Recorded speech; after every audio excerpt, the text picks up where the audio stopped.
Hello साथियों, नमस्कार सभी लोगों को। जैसा कि आप सभी लोगों को पता है कि हमारे चैनल में यूपी टेट से संबंधित एक सीरीज चल रही है, जिसमें हमने जो यूपी टेट के लिए बहुत ही इम्पोर्टेंट टॉपिक हैं उनको लेके कुछ वीडियो बनाए हैं। और उसी क्रम में हम आपके सामने फिर एक नए टॉपिक के साथ में उपस्थित हैं, जिसका कि नाम है संधि। और आप सभी लोगों को पता भी होगा कि संधि कितना इम्पोर्टेंट टॉपिक है।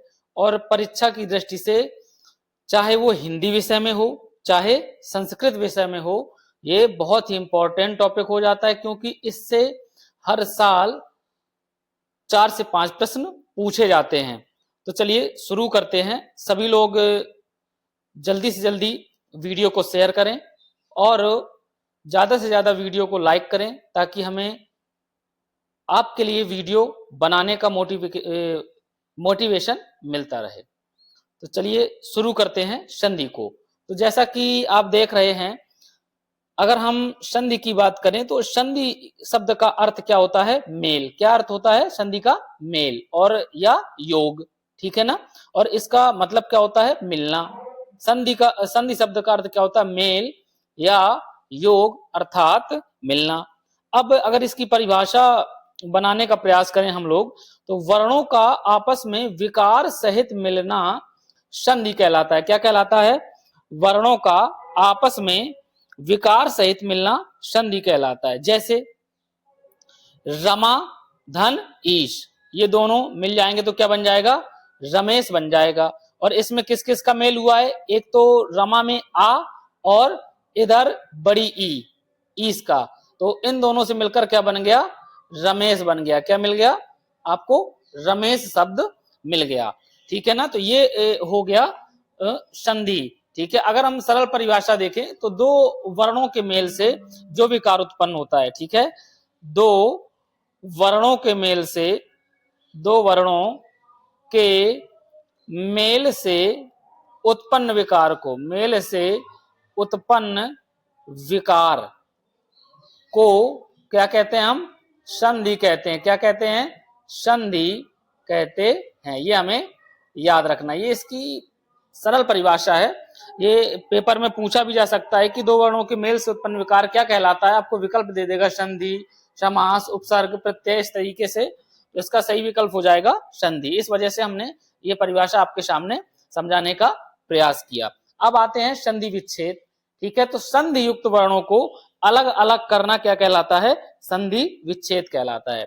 ये आपके सामने लिखा हुआ है, संधि युक्त वर्णों को अलग अलग करना क्या क्या कहलाता है? संधि विच्छेद कहलाता है। इस तरीके से आपको संधि और संधि विच्छेद में मैंने अंतर समझाने का प्रयास किया। तो अब देखते हैं, संधि का अर्थ होता है मिलना और विच्छेद का अर्थ होता है अलग करना, ठीक है ना। तो ये हो गया संधि विच्छेद। अब अगर हम संधि के प्रकार की बात करें, किसकी बात करें साथियों? संधि के प्रकार की बात करें तो संधि के प्रकारों में जो संधि 3 प्रकार की होती है। कितने प्रकार की? 3 प्रकार की संधि होती है। और नंबर 1 में होती है स्वर संधि, नंबर 2 में होती है व्यंजन संधि और नंबर 3 में होती है विसर्ग संधि, ठीक है। ये आपको याद रखना है। संधि कितने प्रकार की होती है? 3 प्रकार की होती है। नंबर 1 में स्वर संधि, नंबर 2 में व्यंजन संधि और नंबर 3 में विसर्ग संधि। तो साथियों, अब हम बात करेंगे स्वर संधि के बारे में। तो स्वर संधि क्या होती है? तो स्वर संधि होती है दो स्वरों के निकट आने से जो विकार उत्पन्न होता है, उसे हम क्या कहते हैं? स्वर संधि कहते हैं। अब स्वर संधि के विषय में अगर हम समझने का प्रयास करें तो जैसे देख सकते हैं आप, इधर ये कवि है और ये इंद्र है, ठीक है। इसमें भी ई है और इसमें भी ई है, और दोनों मिलकर बड़ी ई बन गए, ठीक है। और अगर इधर देखें तो इधर ओ है और इधर ई है, तो ये क्या बन गया? इधर आओ बन गया। क्या बन गया? आओ बन गया। और ये भी स्वर है और ये भी स्वर है, ठीक है। तो दो स्वरों के मिलने से जो विकार उत्पन्न होता है उसे हम स्वर संधि कहते हैं। अब हम स्वर संधि के भेद के विषय में पढ़ेंगे कि स्वर संधि के कितने भेद होते हैं। तो सबसे पहले जो है दीर्घ संधि है। क्या है? दीर्घ संधि है स्वर संधि के भेदों में, और इसका जो सूत्र होता है वो होता है अकः सवर्णे दीर्घा। क्या होता है? अकः सवर्णे। तो हम इस सूत्र के बारे में बात करेंगे जो कि अकः सवर्णे दीर्घा है। तो इसको अगर हम तोड़ने का प्रयास करें तो सबसे पहले आता है अकः। तो अकः का मतलब इसमें क्या होता है? अक एक प्रत्याहार है। क्या है? प्रत्याहार, जो कि आपको मैं पहले बता चुका हूं कि 42 प्रत्याहार हैं, और जिसमें यह भी बता चुका हूं कि प्रत्याहार बनते कैसे हैं। तो जिसमें अक प्रत्याहार में आ, ई, उ, री और ली वर्ण आते हैं। ठीक है। और इन्हीं में आ और बड़ा आ, ई और बड़ी ई, उ और बड़ा उ, री और री, इस तरीके के वर्ण भी आते हैं। री का दीर्घ नहीं होता है। तो इसके बाद है सवर्णे। क्या है? सवर्णे मतलब इनके जैसा ही अगर कोई समान वर्ण आ जाता है, क्या आ जाता है? अक प्रत्याहार के जैसा ही कोई समान वर्ण, अगर आ है तो इधर भी आ जाए, ई है तो इधर भी ई आ जाए, उ है तो उधर भी उ आ जाए, तो अगर यही वर्ण आ जाते हैं तो वो क्या हो जाता है? दीर्घ हो जाता है। मतलब अगर आ है तो बड़ा आ, ई है तो बड़ी ई, उ है तो बड़ा उ, और री है तो इधर बड़ी री हो जाएगा। ठीक है ना? तो अब जैसे एग्जाम्पल अगर समझने का प्रयास करें तो ये है अद्य। क्या लिखा हुआ? अद्य और अपि। तो इधर ये है आ, और इधर क्या है? आ, और क्या बन गया? बड़ा आ, ये बन गया। ठीक है ना? तो ये हो गया सबसे पहले दीर्घ संधि का उदाहरण। क्या बन गया? दीर्घ संधि का उदाहरण, जो कि मैंने आपको समझाने का प्रयास किया। ठीक है। अब देखते हैं दूसरा उदाहरण। दूसरा उदाहरण है विद्याधन आलय। इसमें भी देख सकते हैं ये बड़ा आ है, और इधर क्या है? बड़ा आ, और इधर क्या बन गया? बड़ा आ बन गया ना? तो ये भी आपको समझाने का प्रयास किया। अब अगर इसके और भी इंपॉर्टेंट उदाहरण देखें तो जैसे एक है रविधन इंद्र। ठीक है। क्या बन जाएगा? रविंद्र। क्या बन जाएगा? रविंद्र, जो कि इधर ई है और इधर ई है, और क्या बन गया? बड़ी ई। इस तरीके से ये उदाहरण हो गया। अगर दूसरी बात करें दूसरे उदाहरण की, तो इधर देखेंगे अगर भानु। क्या है? भानु धन उदय। ठीक है। और ये क्या बन जाएगा? भानुदय। क्या बन जाएगा? भानुदय, ये बन जाएगा। तो इस तरीके से मैंने आपको दीर्घ संधि के उदाहरण समझाने के प्रयास किए। अब हम बात करेंगे गुण संधि के बारे में। किसके बारे में दोस्त साथियों? गुण संधि के बारे में अगर हम बात करें तो गुण संधि का जो सूत्र होता है वो होता है आद गुणा। क्या होता है? आद गुणा। गुण संधि का जो सूत्र होता है वो आद गुणा होता है। अब देखिए इसको समझने का प्रयास करेंगे। यदि छोटा आ और बड़ा आ, इसको हम यही कहते हैं ना, छोटा आ और बड़ा आ, इसके बाद ह्रस्व या दीर्घ, ठीक है, कोई भी ई उ री ली आ जाए। क्या आ जाए? ई उ री ली आ जाए, तो इनके स्थान पर क्या हो जाता है हमें यह समझना है। यदि आ के बाद ई आ जाता है, यदि आ के बाद ई आ जाता है तो ए हो जाता है। ठीक है। आया आ के बाद, तो यदि आया बड़ा आ के बाद ऊ आ जाता है तो क्या हो जाता है? ओ हो जाता है। और यदि आया बड़ा आ के बाद री आ जाता है तो अर हो जाता है। क्या हो जाता है? अर। और यदि आ या बड़ा आ के बाद री आ जाए तो अल हो जाता है। ये हमें समझने का प्रयास करना है। जैसे अगर हम एग्जाम्पल देखने का प्रयास करें इसमें, तो देखिए उपधन इंद्र। पहला क्या है? उपधन इंद्र। इससे क्या बन गया? उपेंद्र। अब इसको समझने का प्रयास करते हैं इधर। तो देखिए इधर आ है और इधर ई है, इंद्र का ई और उप में पा का आ, और ये दोनों मिलकर बन गए ए, तो ये बन गया उपेंद्र। देखते हैं पा में ए की मात्रा आ गई। अगर इसमें देखें तो इधर आ है और इधर ऊ है ना। अगर इसमें देखें तो आ है और इधर ऊ है, तो ये क्या बन गया? ओ। तो इधर जुड़कर ये हितोपदेश हो गया। क्या हो गया? हितोपदेश। ऐसे ही देव और ऋषि में अगर हम देखेंगे तो इधर आ है और इधर री है, तो ये क्या बन गया? अर बन गया। देवर्षि हो गया ना, देवर्षि। तो ये हम समझने का प्रयास करेंगे। ऐसे ही तव धन लकार, तो ये क्या बन गया? तवल्लकार, अल आ गया ना, तवल्लकार, मतलब आ और री बनकर क्या बन गया, अल, क्या बन गया, अल। तो ये हो गई हमारी गुण संधि। मैंने आपको गुण संधि समझाने का प्रयास किया। और अगर हम इसके अन्य एग्जाम्पल देखेंगे, जैसे कि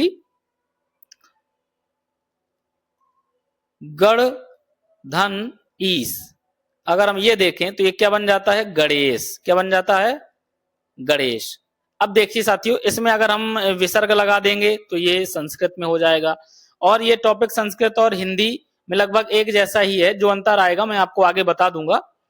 तो ये संधियां हमें, मैंने इस वजह से टॉपिक उठाया क्योंकि ये हिंदी और संस्कृत दोनों में पूछा जाता है, और प्रयास किया जाएगा इसी तरह के टॉपिक आपके सामने लेके हम उपस्थित हों, जो कि आपके लिए सुपर मोस्ट इंपॉर्टेंट हो।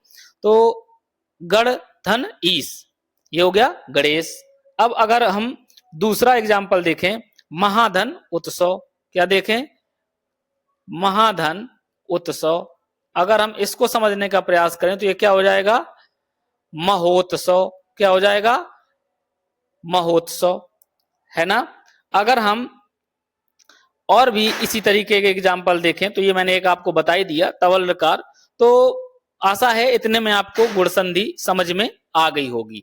अब अगर हम आगे बात करें अन्य संधि की, तो ये है तीसरे नंबर पे वृद्धि संधि। क्या है, वृद्धि संधि है, और इसका जो सूत्र होता है वो होता है वृद्धि रेची। क्या होता है, वृद्धि संधि का जो सूत्र होता है वृद्धि रेची, क्या होता है, वृद्धि रेची। अब देखिए इसमें क्या है, यदि आ या बड़ा आ के बाद ए या ए आए, यदि आ या बड़ा आ के बाद ए या ए आए तो ए हो जाता है। मतलब कोई भी आ जाए, आ या बड़ा आ के बाद चाहे ए आ जाए चाहे ए आ जाए, तो क्या हो जाएगा, ए हो जाएगा। और यदि छोटा आ या बड़ा आ के बाद ओ या ओ आ जाए तो ओ हो जाता है। मतलब हमें यह समझना है कि छोटा और बड़ा आ का क्या हो जाता है, ए हो जाता है या तो औ हो जाता है। ठीक है, अब हम इसके एग्जाम्पल देखते हैं। सबसे पहला उसमें एग्जाम्पल आपके सामने लिखा हुआ है सदा धन एव। ठीक है, अब इधर है बड़ा आ, इधर है ए, अब क्या बन जाएगा, ए, जैसा कि मैंने आपको समझाया और उदाहरण में वही है, सदैव हो गया। ऐसे ही इधर छोटा आ है और इधर ए है, तो इधर भी देखिए ए बन गया, क्या बन गया, ए बन गया, तो नैवम हो गया, हो गया ना। तो अगर औ का एग्जाम्पल देखने का प्रयास करें तो जैसे वन धन औषधि, क्या हो गया, वन धन औषधि, क्या हो गया, वन धन औषधि। अगर इसको हम समझने का प्रयास करेंगे तो देखिए इधर आ है और इधर औ है, तो अब क्या हो जाएगा, औ हो जाएगा। तो अब ये क्या हो जाएगा, वनौषधि, क्या हो जाएगा, वनौषधि। इस कैसे लिखेंगे इसको, वनौषधि। तो समझ में आ गई आपको वृद्धि संधि कि किस तरीके से वृद्धि संधि को हम हल करते हैं, इसके जो शब्द हैं उनको हम तोड़ते हैं। तो अब आते हैं चौथी संधि में, यण संधि। क्या है, यण संधि है, और यण संधि का जो सूत्र होता है वो होता है इको यणचि। क्या होता है साथियों, इको यणचि, क्या होता है, इको यणचि इसका सूत्र होता है। और इसमें अगर हम समझने का प्रयास करें तो सबसे पहले इक प्रत्याहार आता है, और इक प्रत्याहार के जो वर्ण होते हैं ई, उ, री और री। इसके बाद यण आ गया, तो या, वा, रा, ला, ये आ गए यण प्रत्याहार के वर्ण। और इसके बाद अच, अच का मतलब क्या होता है, स्वर। क्या होता है अच का मतलब, स्वर, क्योंकि अच प्रत्याहार में सभी स्वर आ जाते हैं। तो इसमें क्या हो गया, आ, ई, उ, री, री, ए, ओ, ए, औ, ये सब आ गए ना अच प्रत्याहार में। तो अब इसको हम समझने का प्रयास करते हैं, किसको, यण संधि को। तो यण संधि का अगर यण संधि को समझने का प्रयास करें तो यदि ह्रस्व या दीर्घ, ठीक है, ई, उ, री, री, मतलब एक प्रत्याहार के वर्णों के बाद यदि अच प्रत्याहार के वर्ण आ जाएं, मतलब एक प्रत्याहार के वर्ण के बाद यदि अच प्रत्याहार के वर्ण आ जाएं तो कौन सी प्रत्याहार बन जाती है, यण प्रत्याहार बन जाती है, और इसी को हम यण संधि कह देते हैं। अब एक में ई उ री री। अच में सभी स्वर, यदि मतलब कोई भी स्वर आ जाए तो ई के स्थान पर या, उ के स्थान पर वा, री के स्थान पर रा और ली के स्थान पर ला हो जाता है। ई के बाद कोई स्वर आएगा तो या हो जाएगा, उ के बाद कोई स्वर आएगा तो वाह हो जाएगा, री के बाद अगर कोई स्वर आएगा तो रा हो जाएगा, अगर और ली के बाद कोई स्वर आएगा तो ला हो जाएगा। और हम इसको उदाहरण के माध्यम से समझने का प्रयास करते हैं। जैसे इति धन आदि ही, क्या है? इति धन आदि ही। तो देखिए इधर इत अलग अलग करें इसको तो इत और ई है और आ है, और बाद में ये क्या बन गया? इत्यादि, या बन गया ना। ई धन अच मतलब स्वर, क्या बन गया? या। समझ में आ गया सबको? ऐसे ही दूसरा है मधुधन अरिही, मधुधन अरिही। अब मधु में क्या है? ऊ है, इधर क्या है? आ है, तो ऊ का क्या हो जाता है? वाह हो जाता है। इधर आप देख सकते हैं मधुवरिही, है ना। ऐसे ही अगला उदाहरण देखो, पितृधन आदेश, मतलब इसमें क्या है? री है और इधर क्या है? आ है, और री का क्या हो जाएगा? रा हो जाएगा। और इधर आप देख सकते हैं ये हो गया पित्रादेश, पित्रादेशः हो गया ना। तो इस तरीके से हमने जो यण संधि है इसको समझने का प्रयास किया। अगर हम लड़ा वाला उदाहरण भी देखें तो लड़ा धन आकृति ही, क्या हो जाएगा? लड़ा धन आकृति ही। अब इसका क्या बन जाएगा? देखिए इधर इधर क्या है? ला है और इधर क्या है?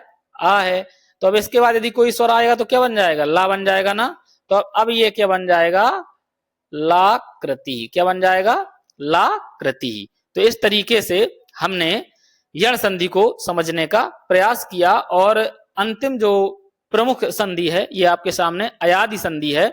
इसको हम अयादि संधि को अवायाव संधि भी कहते हैं। क्यों? अभी हम आपको बता दे रहे हैं कि इसको अवायाव संधि क्यों कहते हैं। क्योंकि इसके सूत्र में आता है एचो अवायावः, क्या आता है? एचो अवायावः। इस वजह से हम इसी को अवायाव संधि भी कह देते हैं। अब इसका अगर विश्लेषण करें तो एच एक क्या है? प्रत्याहार है, जिसमें कौन कौन से वर्ण आते हैं? ए, ओ, ए और आओ। कौन कौन से? ए, ओ, ए और आओ, ये चार वर्ण आते हैं किस प्रत्याहार में? एचा प्रत्याहार में या एच प्रत्याहार में। अब देखिए अब इसमें होता क्या है? ए का हो जाता है आय, क्या हो जाता है? आय। कब होता है? यदि इनके बाद कोई स्वर आ जाए तो ए का हो जाएगा आय, ठीक है, और ओ का हो जाएगा अव, आय का हो जाएगा आय और अव का हो जाएगा आओ। अब इसको हम समझ लेते हैं कैसे हो जाएगा। इस प्रकार यदि ए, ओ, ए, आओ एच प्रत्याहार के वर्णों के बाद यदि कोई स्वर वर्ण आ जाता है, मतलब अच प्रत्याहार के वर्ण आ जाते हैं, तो क्या हो जाता है? ए के स्थान पर अय हो जाता है, ओ के स्थान पर अव हो जाता है, ए के स्थान पर आय हो जाता है और अव के स्थान पर आव हो जाता है। ये हमारा अयादि संधि में होता है। मतलब ए का अय, ओ का अव, अय का आय और अव का आव हो जाता है। अब हम इसके उदाहरण देखते हैं। देखिए अब देखिए इधर क्या है? भोधन अनम, मतलब भवनम। तो ओ का क्या होता है? अव। क्या होता है? ओ का अव होता है। तो देखिए भवनम हो गया। साधोधन ए, साधवे, ओ का क्या हो जाएगा? अव हो जाता है, तो ये अव हो गया। अब देखिए इधर ओ है और इधर क्या आ गया? ए स्वर है और ओ एच प्रत्याहार का भी वर्ण है, स्वर ये भी है लेकिन एच प्रत्याहार का वर्ण है। तो ओ और ए मिलकर क्या बन गए? अव। तो साधवे। श्रोधन अनम, तो श्रवणम, क्या हो गया? श्रवणम। लोधन अनम, तो ये क्या हो गया? लवणम। लवणम मतलब नमक, ठीक है। ऐसे ही गोरोधन ए, तो गुरवे, है ना। ओधन ए अव हो गया ना, ओ का अव हो जाता है ना। ऐसे ही भोधन अति भवती, ओ यहां पर भी है, आ यहां है, तो ये क्या बन गया? अव बन गया। गौधन ए सेणा, अब इधर अव आ गया तो गवेषणा क्या हो जाता है? आव हो जाता है, इधर क्या हो जाएगा? आव हो जाता है। ऐसे ही पोधन इत्रम, मतलब ओ और ई स्वर आ गया ना ओ के बाद, तो क्या हो जाएगा अब। तो अब इधर ई है तो इधर ई आ गया, ये तो अब हो गया ना, तो पवित्रम, पवित्रम आ गया ना, अब हो गया ना ओ का, तो पवित्रम। तो इस तरीके से हमने अयादि संधि को समझने का प्रयास किया। तो साथियों, इस प्रकार हमने जो प्रमुख संधियां हैं वो आपके सामने हमने रखी, आपको समझाने का प्रयास किया। इसके बाद स्वर संधि की जो तालिका है, इसमें अब आपको जल्दी से रिवाइज करवा देते हैं। यण संधि का सूत्र होता है इको यणचि, मतलब एक और अच प्रत्याहार का क्या हो जाता है, यण हो जाता है। उदाहरण यदि धन अपि यद्यपि, और भी उदाहरण है। ऐसी अयादि संधि है एचो अय वायावह, एच प्रत्याहार के बाद अच आ जाए तो अय वायाव हो जाता है, मतलब अय आओ आय और आओ, ठीक है। अय आओ आय और आओ हो जाता है। उदाहरण है ने धन अनम नयनम, पो धन अन पवना, न धन अकह नायकः, पौ धन अकह पावकः। ऐसे ही गुण संधि है, गुण संधि का सूत्र होता है आद गुणा, आत धन अच क्या बन जाते हैं, गुण बन जाते हैं। मतलब छोटा आ या बड़ा आ के बाद यदि कोई स्वर आ जाए तो क्या हो जाता है, वो गुण हो जाते हैं। ई उ री और ली में से कोई आ जाए तो क्या हो जाता है, गुण हो जाते हैं। मतलब ए ओ अर और अल हो जाते हैं। जैसे रमा धन ईश रमेश, हित धन उपदेश हितोपदेश, देव धन ऋषि देवर्षि, तव धन लकार तवलकार। ऐसे ही वृद्धि संधि देखेंगे तो वृद्धि रेची, तो इसको भी मैंने आपको बताया कि आ के बाद यदि ए आ जाए तो ए हो जाता है, और आ के बाद यदि ओ आ जाए तो औ हो जाता है। ये होता है वृद्धि संधि में। ऐसे ही दीर्घ संधि देखेंगे तो दीर्घ संधि में अका सवर्ण दीर्घा, ठीक है। अक के बाद यदि अक आ जाए तो क्या हो जाता है, दीर्घ हो जाता है। मतलब छोटा आ के बाद छोटा आ, बड़ी छोटी ई बड़ी ई के बाद छोटी ई बड़ी ई, छोटा ऊ बड़ा ऊ के बाद छोटा ऊ और बड़ा ऊ आए, और री के बाद री ही आए। इस तरीके से वो दीर्घ हो जाता है। हिमदानालय हिमालय, रविधन इंद्र रविंद्र, भानुधन उदय भानुदय। ऊपर मैंने आपको ये सभी उदाहरण समझाए हैं।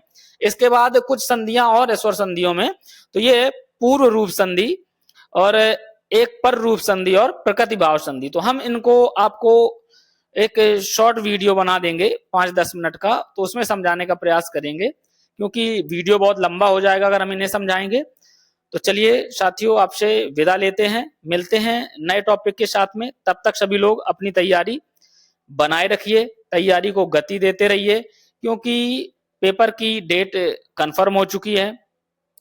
इस वजह से सभी को धीरे धीरे करके अपनी तैयारी अच्छे से करते रहना है, और क्रमशः हमें अपनी तैयारी को आगे बढ़ाना है। सभी लोग स्वस्थ रहें, मस्त रहें, और सभी लोगों को नमस्कार।